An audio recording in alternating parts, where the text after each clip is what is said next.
Hello दोस्तों, स्वागत है आपका आज के हमारे नए क्लास में। और 12th में हमारा सेट चल रहा है 2022 का सेट नंबर 7। ये हमारा सेट चल रहा है, इसी को आगे कंटिन्यू करेंगे।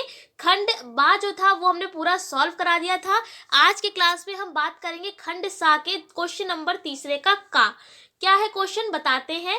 लिखा हुआ है कि एक अनंत रेखीय आवेश 2 मीटर दूरी पर 4.5 इंटू 10⁴ न्यूटन पर कूलाम, एन का मतलब है न्यूटन, इसको पढ़ते हैं पर या प्रति, और ये लिखा हुआ सी यानी कि कूलाम। ठीक है, यूनिट होती है ये किसकी, वैद्युत क्षेत्र की तीव्रता की। वैद्युत क्षेत्र की तीव्रता को किससे लिखते हैं, ई से। लिखा भी हुआ है आगे का वैद्युत क्षेत्र उत्पन्न करता है। फिर आगे लिखा हुआ है कि रेखीय आवेश घनत्व ज्ञात कीजिए।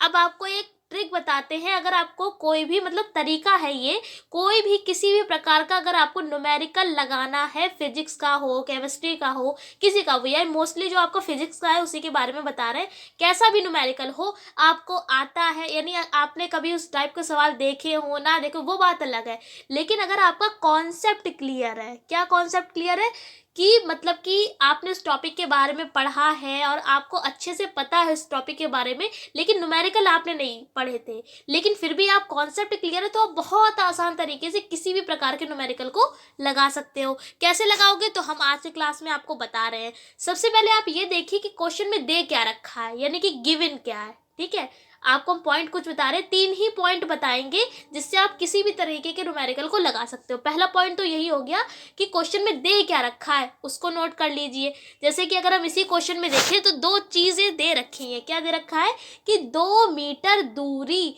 तो दूरी को भाई किससे लिखते हैं, आर से लिख लीजिए। किसे लिखते हैं, आर, यानी कि रेडियस भी बोलते हैं, त्रिज्या भी होती है आर, लेकिन ज्यादातर जो है वो आर से ही किससे डिनोट करते हैं, दूरी को। ठीक है, तो हमने लिख दिया आर बराबर 2 मीटर। और यूनिट जरूर लिखिए, तो यूनिट नहीं लिखेंगे तो आपका जो सवाल है उसमें मार्क्स कटने के चांसेस रहते हैं, तो यूनिट जरूर लिखिएगा। उसके बाद एक चीज और दे रखी है कि 4.5 इंटू 10⁻⁴ न्यूटन पर कूलाम।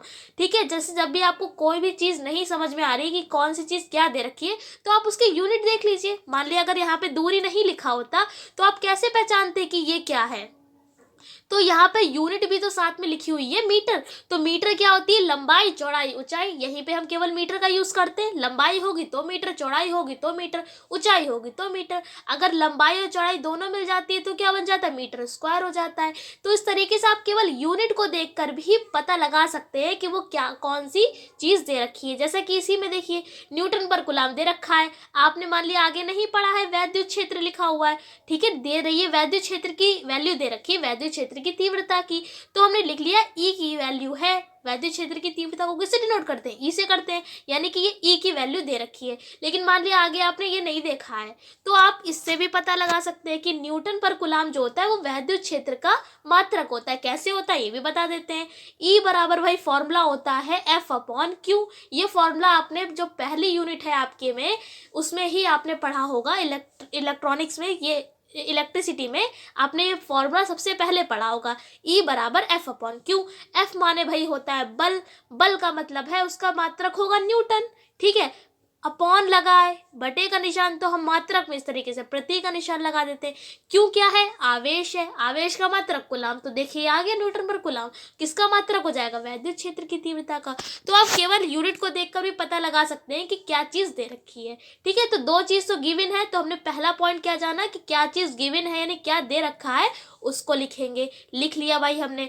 अब दूसरी चीज ये हम देखेंगे कि क्या पूछा गया है, यानी कि फाइंड आउट क्या करना है। ठीक है, 2 पॉइंट बता दिए, पहला गिवन और दूसरा फाइंड आउट क्या करना है। तो देखते हैं क्या करना है कि रेखीय आवेश घनत्व ज्ञात करना है। क्या करना है, रेखीय आवेश घनत्व। अब बात करते हैं कि रेखीय आवेश घनत्व होता क्या है। तो हमने लिख दिया कि रेखीय आवेश घनत्व जो होता है, आपने एक फॉर्मूला पढ़ा होगा, इसमें देखिए एक चीज दे रखी है। ठीक है, इसके बारे में लिख देंगे कि रेखीय आवेश घनत्व मतलब जो है फाइंड आउट करना है। अब पहला पॉइंट तो हमने आपको बता दिया गिवन, दूसरा पॉइंट बताया कि फाइंड आउट क्या करना है। अब तीसरा पॉइंट जो है वो आपको ये ध्यान में रखना है कि ऐसा हम क्या करें या ऐसा कौन सा फॉर्मूला लगाएं जिससे हमारा ये जो रेखीय आवेश घनत्व ये पूछा गया है, यानी कि लैम्डा जो ये पूछा गया है, ये हमारा निकल आए। ठीक है, तो कैसे निकालेंगे, बहुत आसान है। इसमें आगे स्टार्टिंग में कुछ दे रखा है, लिखा है कि एक अनंत रेखीय वाला है। अब एक डेरिवेशन था जो हमने आपको कराया था, हो सकता है यहाँ पर प्लेलिस्ट में आपको मिल जाए, अगर नहीं ये कराया तो आप कमेंट करके बताइएगा, करा देंगे। एक हमारा होता है वैद्युत क्षेत्र की तीव्रता, पूरा निकालते हैं हम, तो उसका फॉर्मूला ये निकल कर आता है E बराबर 1/2 pi epsilon naught lambda upon में R। अगर नहीं कराया तो बता दीजिएगा, करा देंगे। क्या होता है formula? E is equals to 1/2 pi epsilon naught lambda upon में R, यही तो होता है। तो ये फॉर्मूला जैसे कि आपने निकाला होगा अक्षीय स्थिति में वैद्युत क्षेत्र की तीव्रता, निरक्षीय स्थिति में, तो उसी तरीके से ये वाला भी होता है फॉर्मूला। आप चाहें तो ऐसे भी याद रख सकते हैं। वैसे हमारा फॉर्मूला 1/4 पाई एप्सिलॉन नॉट होता है, यहाँ पे 2 पाई है, ऊपर क्या हो जाएगा, बस यहाँ पे 2 हो जाएगा और यहाँ पे लैम्डा लग जाता है, बस इतना सा डिफरेंस है। तो आप इस फॉर्मूले को जरूर याद रखें जब भी रेखीय आवेश घनत्व पूछा जाए। रेखीय आवेश घनत्व का मतलब है लैम्डा, तो लैम्डा यहाँ से आपको निकालना है। लैम्डा निकालने के लिए क्या करेंगे, पहले हम इनकी वैल्यूज को पुट कर देते हैं। ये देखिए E का मान दे रखा था, लिख दिया।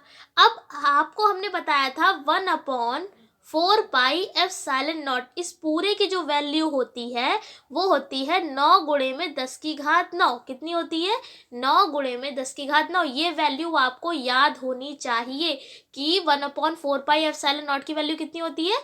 9 गुणे 10 की घात 9। लेकिन अब यहाँ पे तो 4 है, मतलब 4 तो है नहीं, यहाँ पर कितना है? 2। तो कोई बात नहीं, यहाँ पर अगर 2 है, यहाँ पर 2 है, तो आप क्या करेंगे, यहाँ से 2 पे मल्टीप्लाई कर लीजिए। ठीक है, 2 से, अगर यहाँ पर 2 था तो हमने क्या किया, 2 से मल्टीप्लाई कर दी, क्योंकि यहाँ पर क्या है, इसका 2 गुना है। 2 गुना का मतलब है आपने 2 से गुणा कर दी, तो जब आप 9 में 2 से गुणा करेंगे तो कितना हो जाएगा? 18 हो जाएगा। तो यानी कि इसकी वैल्यू अगर पूछी जाए तो 18 गुणे 10 की घात 9, और अगर 1/4 पाई एप्सिलॉन की वैल्यू पूछी जाए तो वो होता है 9 गुणे 10 की घात 9। बस आप ये वाली जो है लाइन याद रखें कि इसकी वैल्यू कितनी होती है, इसकी आप निकाल लेंगे। ठीक है, इसीलिए अगर 3 होगा तो हम 3 से मल्टीप्लाई कर देंगे, इस तरीके से होता है। ओके, अब इसकी वैल्यू भी रख दी, R की भी दे रखी थी 2 मीटर, तो ये भी रख दिया। लैम्डा की हमको पता नहीं है, वो फाइंड आउट करनी है, उसको ऐसे ही रहने दिया। अब आगे देखिए, इसको बेसिक सी कैलकुलेशन है, बहुत आसान है, बहुत आसान तरीके से समझा देंगे। पहले इस 2 को हम क्या करेंगे, इधर पहुंचा देंगे, क्योंकि हमारा ये डिवाइड में है, इधर मल्टीप्लाई में चला जाएगा। तो जब भी 4.5 की 2 से मल्टीप्लाई होगी तो कितना आएगा? 9 आएगा। कैसे 9 आएगा? क्योंकि अगर हम इस पॉइंट को नहीं देखें तो 45 दूनी कितने होते हैं? 90। पॉइंट लगाए तो ये 0 हट जाएगा, यानी कि 9 आ जाएगा कुल मिलाकर। अब यहाँ पर आ चुका है 9 गुणे में 10 की पावर 4 बराबर चल रहा है 18 गुणे में 10 की पावर 9, और चल रहा है लैम्डा, ये चल रहा है। अब यहाँ पर देखिए पावर चल रही है 4, यहाँ चल रही है 9, तो ये कैंसिल हो जाएगी और कितना बचेगी? पावर 5 बचेगी, यानी 10 की पावर 5 बचेगी। तो ये वाला स्टेप कुछ इस तरीके से आएगा। इधर वाले स्टेप में केवल क्या बचा है? 9, क्योंकि ये पावर कैंसिल होकर यहाँ पर कितनी बची है? केवल 5 बची है। बराबर में आ जाएगा 18 गुणे में 10 की पावर 5 और लैम्डा। ये वाला स्टेप केवल इतना बचा हुआ है, इतना बचा हुआ है। लैम्डा की वैल्यू हमको यहाँ पर चाहिए है, तो क्या करेंगे, लैम्डा को अलग कर दीजिए, ये वाला स्टेप इसके नीचे आ जाएगा। तो देखिए अगले स्टेप में यही लाइन लिखी है, बस डायरेक्ट थोड़ा सा लिख दिया था। यहाँ पे कैलकुलेशन को हमने आपको समझा दिया है, कुछ नहीं, बस 2 को इधर पहुंचाया, 9 हो गया, ये पावर कट के 5 बचेगी, और बस इसको इधर उधर कर लिया, यानी कि लैम्डा का मान निकाल लिया। कितना आ गया? 9 बटे में 18 गुणे 10 की पावर 5, ये आ गया। अब 9 से आप काटेंगे तो 2 बार में चला जाएगा, यानी आ जाएगा 1/2 गुणे 10 की पावर 5। आप चाहें यहीं तक आंसर छोड़ सकते हैं, लेकिन 1/2 का मतलब है आधा, इसको हम लिख सकते हैं यहाँ पर 0.5, और ये 10 की पावर 5 ऊपर जाएगा तो माइनस का 5 हो जाएगा, और यही हमारी आ जाएगी लैम्डा की वैल्यू। और हम मात्रक लिख देंगे मीटर, क्या था? रेखीय आवेश घनत्व, यानी कि मीटर मात्रक लिख देंगे। यही हमारा फाइनल आंसर है। और आपको ये आंसर अच्छे से समझ में आ गया होगा कि किस तरीके से हमने कैलकुलेशन करी है। कोई डाउट है तो आप नीचे कमेंट करके बता सकते हैं। इसके बाद वाला जो क्वेश्चन है उसको अगले क्लास में सॉल्व कराएंगे। इस क्लास में इतना ही रखते हैं। वीडियो कैसी लगी कमेंट करके ज़रूर बताएं। तो इस क्लास में इतने रखते हैं, तब तक के लिए जय हिंद, जय भारत।